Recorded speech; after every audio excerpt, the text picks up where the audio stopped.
Good morning students. आज की इस वीडियो में हम हजारी प्रसाद द्विवेदी जी के जीवन परिचय और उनके द्वारा लिखित पाठ शिरीष के फूल पढ़ने जा रहे हैं। सबसे पहले हजारी प्रसाद द्विवेदी जी का जीवन परिचय पढ़ते हैं। हजारी प्रसाद द्विवेदी जी का जन्म 1907 आरत दुबे का छपरा बलिया उत्तर प्रदेश में इनका जन्म हुआ है। इनकी रचनाएं हैं अशोक के फूल, कल्पलता, विचार और वितर्क, कुटज, विचार प्रभा, आलोक पर्व, प्राचीन भारत के कलात्मक विनोद। ये सभी रचनाएं इनके निबंध संग्रह हैं। इसके अलावा बाण भट्ट की आत्मकथा, चारू चंद्रलेख, पुनर्नवा, अनाम दास का पोथा, ये हजारी प्रसाद द्विवेदी द्वारा रचित उपन्यासों के नाम हैं। इसके अलावा द्विवेदी जी ने सूर साहित्य, कबीर, मध्यकालीन बौद्ध का स्वरूप, नाथ संप्रदाय, कालिदास की लालित्य योजना, हिंदी साहित्य का आदिकाल, हिंदी साहित्य की भूमिका, हिंदी साहित्य उद्भव और विकास, ये सभी रचनाएं हजारी प्रसाद द्विवेदी जी के द्वारा हिंदी साहित्य और कवि लेखकों से जुड़ी रचनाएं हैं। इसके अलावा संदेश रासक, पृथ्वीराज रासो, नाथ सिद्धों, नाथ संप्रदाय और सिद्ध संप्रदाय की बाणियाँ, ये इनके ग्रंथ संपादन हैं। इन ग्रंथों का इन्होंने संपादन किया है। ये रचना इनके द्वारा लिखी गई नहीं है, संपादित की गई हैं। विश्व भारती शांति निकेतन ये पत्रिका है जो हजारी प्रसाद द्विवेदी जी के द्वारा संपादित की गई हैं। इसके अलावा हजारी प्रसाद द्विवेदी जी को प्रदान किए गए पुरस्कारों के नाम हैं साहित्य अकादमी, जो कि इनके निबंध संग्रह आलोक पर्व, इस रचना पर इनको दिया गया है। उसके बाद भारत सरकार द्वारा पद्म भूषण उपाधि से इन्हें विभूषित किया गया है और लखनऊ विश्वविद्यालय द्वारा डिलीट की उपाधि इन्हें दी गई है। सन 1979 दिल्ली में इनका निधन हो गया। मैं साहित्य को मनुष्य की दृष्टि से देखने का पक्षपाती हूँ। ये हजारी प्रसाद द्विवेदी जी के विचार हैं साहित्य के ऊपर। जो वाग्जाल मनुष्य को दुर्गति, हीनता और परमुखापेक्षिता से बचा न सके, जो उसकी आत्मा को तेजोदीप्त न बना सके, जो उसके हृदय को पर दुख कातर और संवेदनशील न बना सके, उसे साहित्य कहने में मुझे संकोच होता है। यानी साहित्य में वो शक्ति होती है जो एक मनुष्य को इन सभी बुराइयों से दूर करता है। और अगर मनुष्य के अंदर ये सभी बुराइयां साहित्य पढ़ने से दूर नहीं होती हैं तो द्विवेदी जी ऐसे साहित्य को साहित्य नहीं मानते हैं। हजारी प्रसाद द्विवेदी का साहित्य कर्म भारतवर्ष के सांस्कृतिक इतिहास की रचनात्मक परिणति है। हिंदी, संस्कृत, प्राकृत, अपभ्रंश, बांग्ला आदि भाषाओं व उनके साहित्य के साथ इतिहास, संस्कृति, धर्म, दर्शन, आधुनिक ज्ञान विज्ञान की व्यापकता व गहनता में बैठ कर उनका अगाध पांडित्य, नवीन मानवतावादी सर्जना और आलोचना की क्षमता लेकर प्रकट हुआ है। वे ज्ञान को बोध और पांडित्य की सहृदयता में ढालकर एक ऐसा रचना संसार हमारे सामने उपस्थित करते हैं जो विचार की तेजस्विता, कथन के लालित्य और बंध की शास्त्रीयता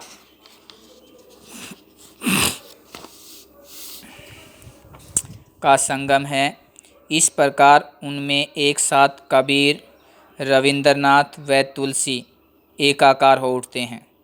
इसके बाद उससे जो प्राणधारा फूटती है वह लोकधर्मी रोमांटिक धारा है, जो उनके उच्च कृतित्व को सहज ग्राह्य बनाए रखती हैं। सहजग्राही जिसको सहजता से ग्रहण किया जा सके। उनकी सांस्कृतिक दृष्टि ज़बरदस्त है। उसमें एक बात पर विशेष बल है कि भारतीय संस्कृति किसी एक जाति की देन नहीं, बल्कि समय समय पर उपस्थित अनेक जातियों के श्रेष्ठ साधनों के अंश के लवण नीर संयोग से उसका विकास हुआ है। उसकी मूल चेतना विराट मानववाद है। उसके संस्पर्श अच्छे स्पर्श से कला और साहित्य ही नहीं, यह संपूर्ण जीवन ही सौंदर्य व आनंद से परिपूर्ण हो उठता है। द्विवेदी जी के सभी उपन्यास समाज के जात पात और मजहबों में विभाजन और आधी आबादी के दलन की पीड़ा को सबसे बड़े सांस्कृतिक संकट के रूप में पहचानने, रचने और सामंजस्य में समाधान खोजने का साहित्य है। वे स्त्री को सामाजिक न्याय का सबसे बड़ा शिकार मानते हैं तथा सांस्कृतिक ऐतिहासिक संदर्भ में उसकी पीड़ा का गहरा विश्लेषण करते हुए सरस श्रद्धा के साथ उसकी महिमा प्रतिष्ठित करते हैं। विशेषकर बाण भट्ट की आत्मकथा में ये सभी बातें उभर कर के आई हैं। मानवता और लोक से विमुख कोई भी विज्ञान, तंत्र मंत्र, विश्वास या सिद्धांत उन्हें ग्राह्य नहीं, ग्रहण करने योग्य नहीं। और मानव की जिजीविषा, जीने की लालसा, इच्छा, विजय यात्रा में उनकी अखंड आस्था है। इसी से वे मानवतावादी साहित्यकार व समीक्षक के रूप में प्रतिष्ठित हैं।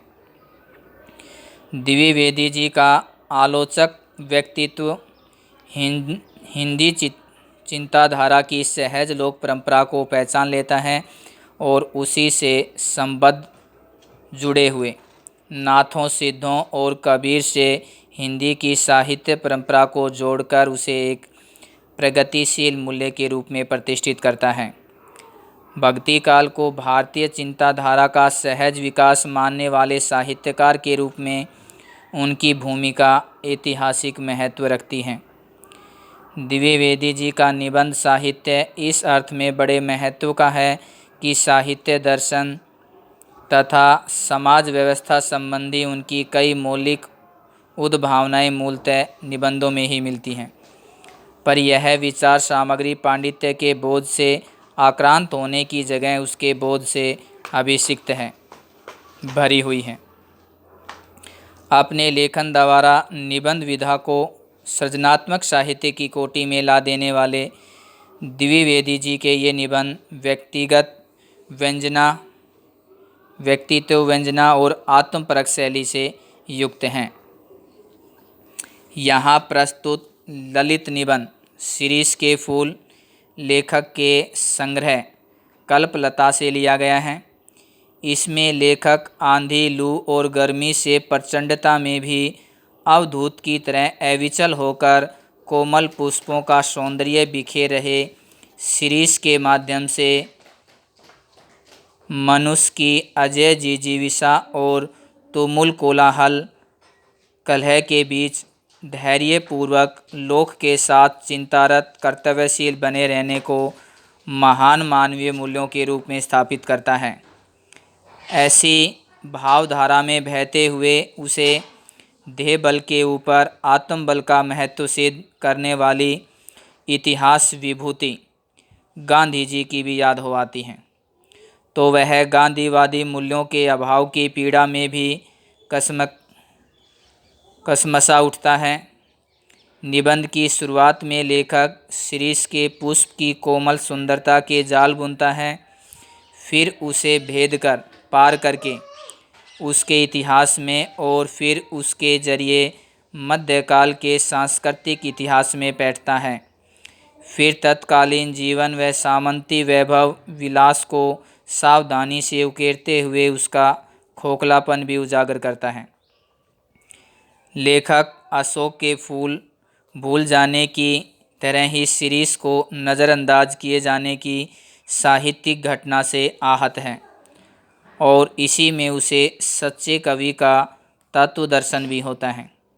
उसके अनुसार योगी की अनासक्त, जैसे सन्यासी होते हैं, योगी होते हैं, उन्हें संसार की वस्तुओं से कोई लगाव नहीं होता है। वो संसार की बुराइयों से, संसार की वस्तुओं के आकर्षण से मुक्त होते हैं। अनासक्त शून्यता और प्रेमी की सरस संपूर्णता एक साथ उपलब्ध होना सत्कवि होने की एकमात्र शर्त है। ऐसा कवि ही समस्त प्राकृतिक और मानवीय वैभव में रमकर भी चूकता नहीं है और निरंतर आगे बढ़ते जाने की प्रेरणा देता है। शिरीष के पुराने फलों की अधिकार लिप्सु, खड़खड़ाहट और नए पत्ते फलों द्वारा उन्हें धकियाकर बाहर निकालने में लेखक साहित्य, समाज व राजनीति में पुरानी और नई पीढ़ी के द्वंद्व को संकेत करता है तथा स्पष्ट रूप से पुरानी पीढ़ी और हम सब में नएपन के स्वागत का साहस देखना चाहता है। इस निबंध का शिल्प इसी में चर्चित इक्षुदंड की तरह सांस्कृतिक संदर्भों व शब्दावली की भड़कीली खोल के भीतर सहज भावधारा के मधुर रस से युक्त है।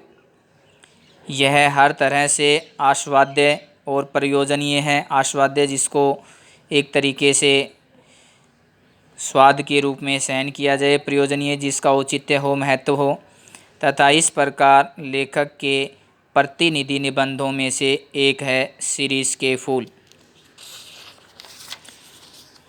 यहाँ से इस पाठ की शुरुआत होती है जिसमें लेखक हजारी प्रसाद द्विवेदी जी ने शिरीष पेड़ और उसके फूल के माध्यम से उसकी विशेषताओं और उसकी खूबियों को उजागर किया है।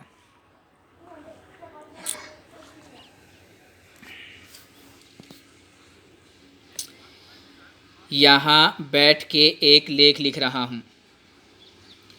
उसके आगे पीछे दाएं बाएं शिरीष के अनेक पेड़ हैं।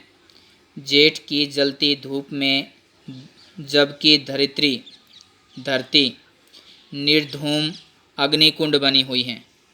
बहुत ज़्यादा तेज़ गर्मी धूप पड़ रही है। शिरीष नीचे से ऊपर तक फूलों से लद गया था। कम फूल इस प्रकार की गर्मी में फूल सकने की हिम्मत करते हैं कि इतनी भयंकर गर्मी, जबकि हर ओर एक तरीके से अग्नि बरस रही होती है। ऐसी स्थिति में भी शिरीष के फूल का खिलना, उस पर फूलों का छा जाना एक नई प्रेरणा मनुष्य को देता है, एक नई भावनाएं हमारे अंदर पैदा करता है। और उन्हीं भावनाओं को हजारी प्रसाद द्विवेदी ने शिरीष के फूल पाठ के माध्यम से व्यक्त किया है। कर्णिकार अर्थात कनेर का एक फूल होता है और आर्गवद, अमलतास भी एक फूल का नाम है की बात मैं भूल नहीं रहा हूँ। वे भी आसपास बहुत सारे हैं। इन पेड़ पौधों के बारे में भी बता रहे हैं। कर्णिकार कनेर का फूल और आर्गवद अमलतास का फूल ये भी खिले हुए हैं। वे भी आसपास बहुत सारे हैं, लेकिन शिरीष के साथ आर्गवद की तुलना नहीं की जा सकती। वह 15-20 दिन के लिए फूलता है, बसंत ऋतु के पलाश की भांति। ये फूल कुछ समय के लिए खिलते हैं और फिर मुरझा जाते हैं। इसलिए कहता है कि उनकी तुलना शिरीष के फूल के साथ नहीं की जा सकती है। कबीर को इस तरह 15 दिन के लिए लहक उठना पसंद नहीं था। यह भी क्या दिन, 10 दिन फूले और फिर खंड अर्थात खंडहर बन जाते हैं, एक तरीके से सूख जाते हैं। दिन 10 फूला फूली के खखंड भया पलाश के फूल और पेड़ का वर्णन यहाँ पर किया गया है कि वो भी मात्र 10 दिन के लिए फलता फूलता है और फिर सूख जाता है। खंड ठूठ या शुष्क हो जाना। ऐसे दुमदारों से तो लंडूरे भले।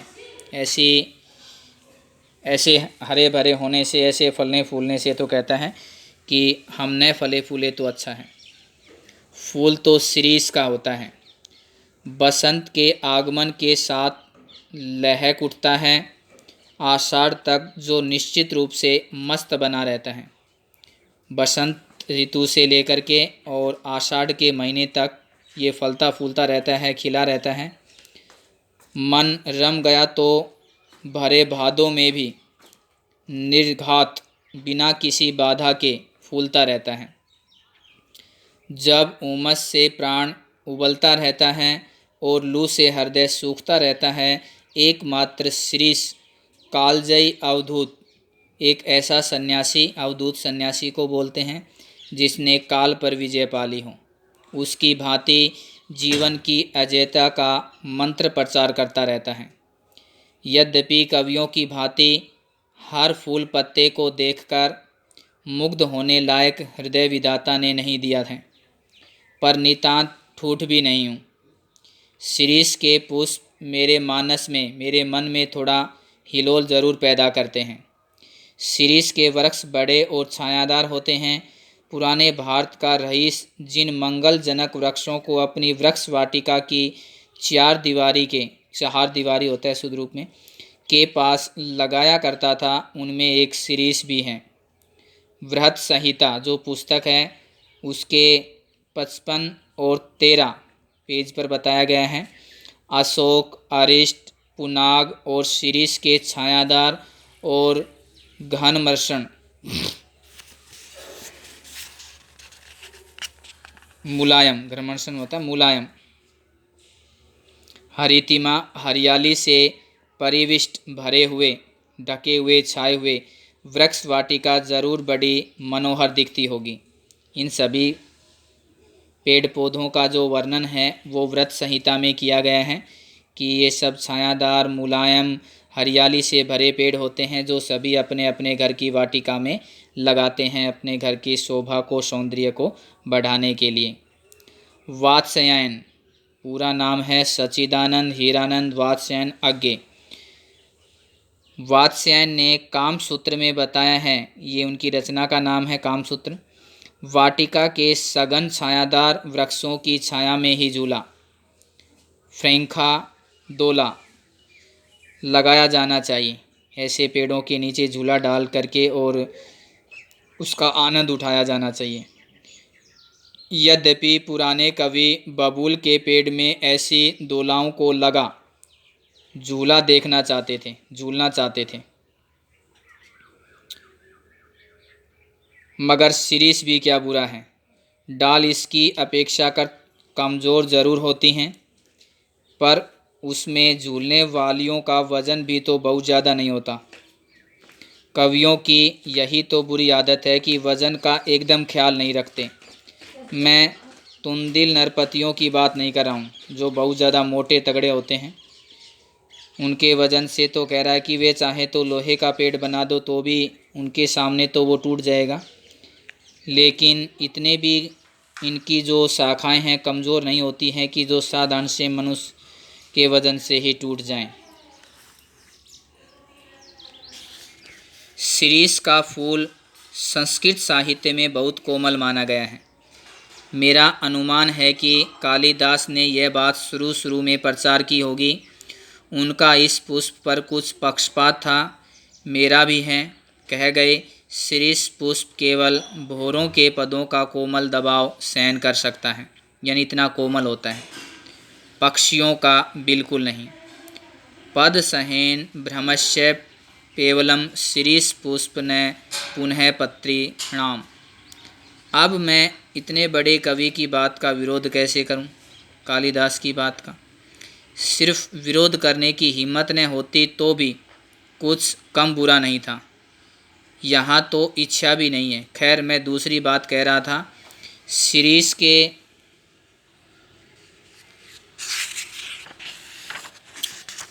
फूलों की कोमलता देखकर परवर्ती कवियों ने समझा, उसके बाद के कवियों ने समझा कि उसका सब कुछ कोमल है।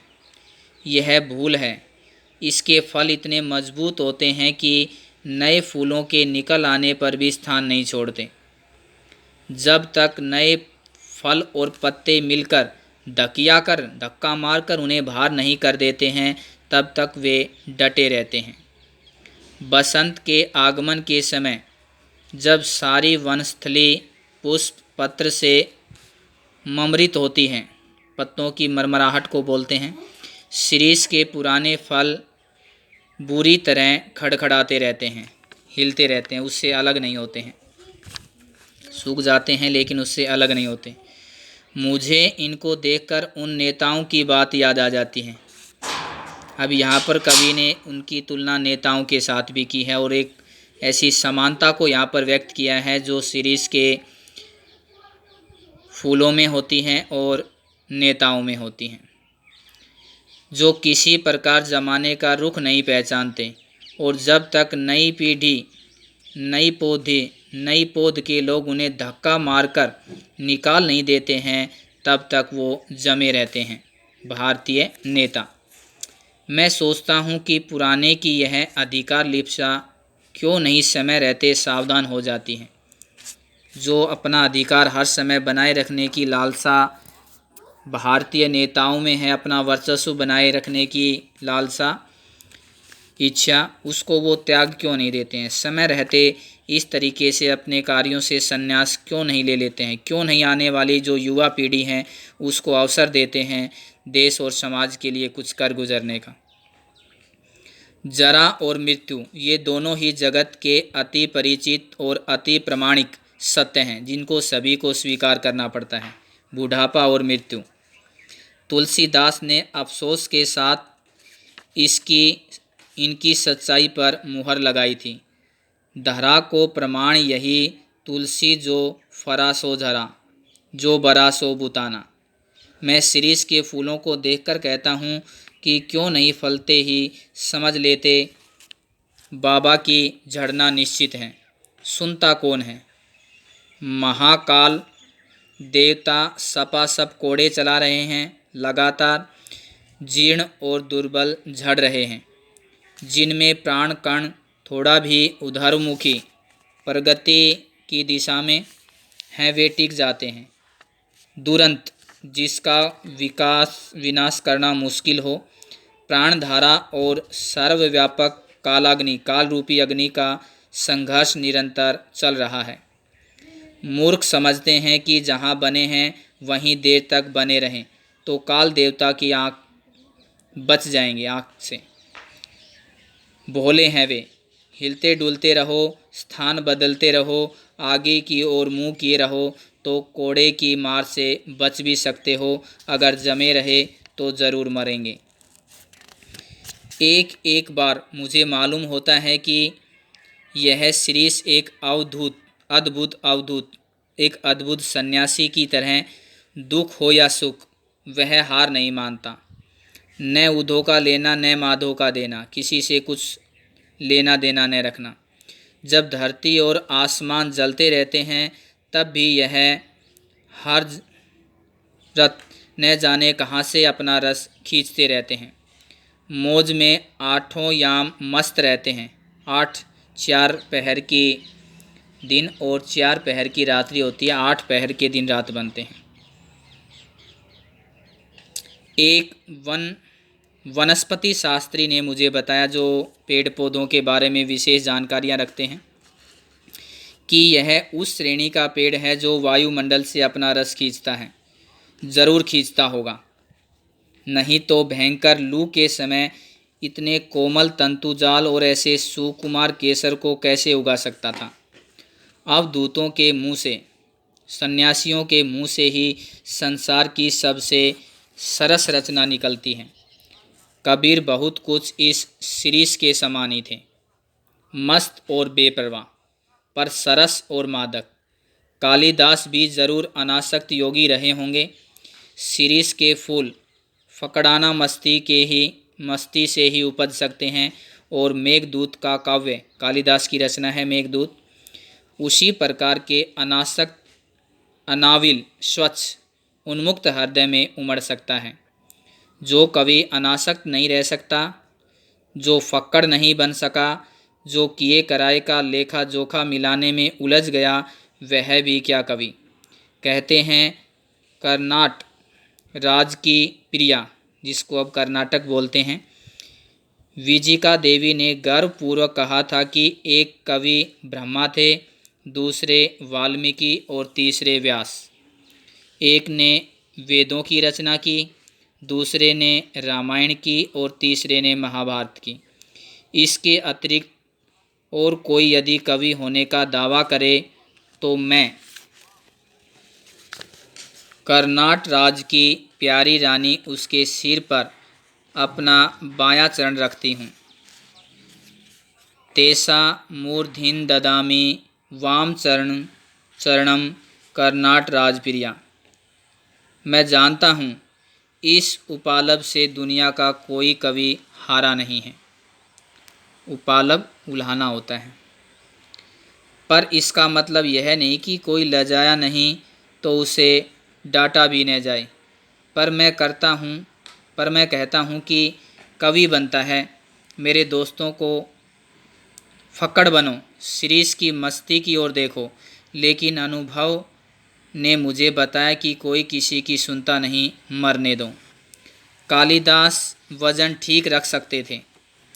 कालिदास ने अनासक्त योगी की स्थिरप्रज्ञता, एक ऐसी बुद्धि जो अविचल रहती है, अनासक्त योगी जो इस सांसारिक भोग विलास से लगाव नहीं रखता, और विदग्ध प्रेमी, अच्छी तरह से एक तरीके से डूबा हुआ तपा हुआ प्रेमी, हृदय पा चुके थे।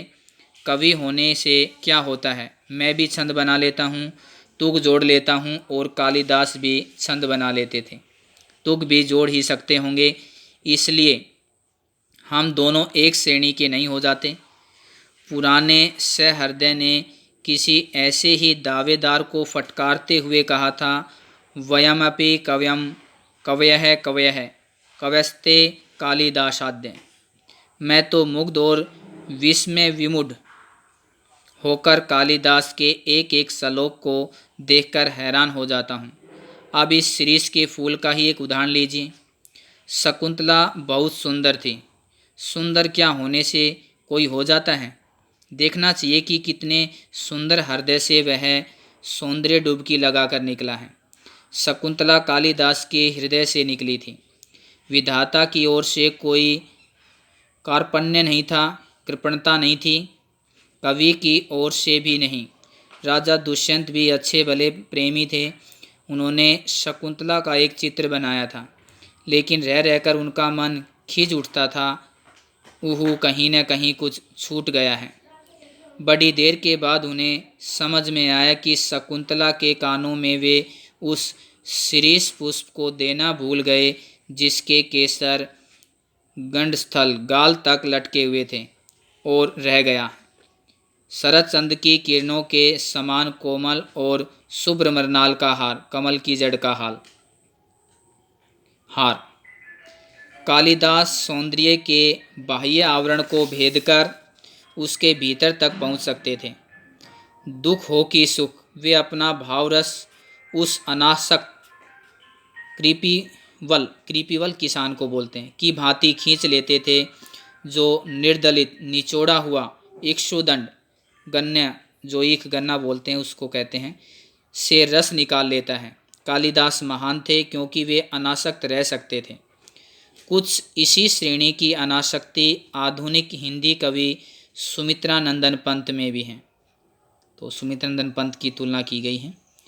कविवर रविंद्रनाथ में भी यह अनासक्ति थी। एक जगह उन्होंने लिखा था, राजोद्यान का सिंह द्वार कितना ही अभ्रभेदी क्यों गगनचुंबी न हो, उसकी शिल्प कला कितनी ही सुंदर क्यों न हो, वह यह नहीं कहता कि हम में आकर ही सारा रास्ता समाप्त हो गया।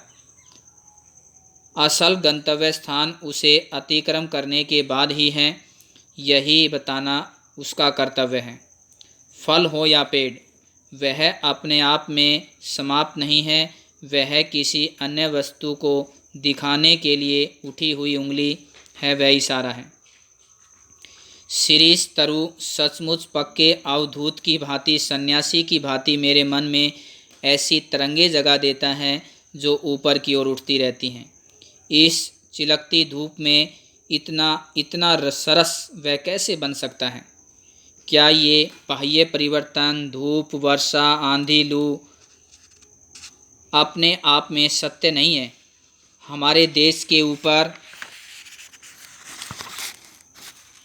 से जो यह मारकाट, अग्निदाह, लूटपाट, खून खराबा का बवंडर बह गया है, उसके भीतर भी क्या स्थिर रहा जा सकता है? पर शिरीष रह सकता है। अपने देश का एक बूढ़ा रह सकता है, अर्थात बूढ़ा या महात्मा गांधी जी को कहा गया है, जिसने वो सभी परिस्थितियाँ अपने देश में देखी थी, मारकाट, अग्निदाह, खून खराबा। देश को आज़ाद कराने में उन्होंने अपना योगदान दिया और देश की आज़ादी के पश्चात भारत पाक विभाजन के दौरान जो हत्या हुई उससे वे बड़े व्यथित और दुखी हो जाते हैं। क्यों, मेरा मन पूछता है कि ऐसा क्यों संभव हुआ? क्यों शिरीष भी अवधूत है, सन्यासी की भांति है? शिरीष वायुमंडल से रस खींचकर इतना कोमल और इतना कठोर है। गांधी जी भी वायुमंडल से रस खींचकर इतना कोमल और इतना कठोर हो सके। मैं जब जब शिरीष की ओर देखता हूँ तब तब हुक उठती है मन में एक ऐसी इच्छा कि हाय, वह अवधूत आज कहाँ चला गया है, जो इन परिस्थितियों का सामना करके वायुमंडल से रस खींच करके और इसी प्रकार से स्थिर और अविचल और अविनाशी बना रह सके।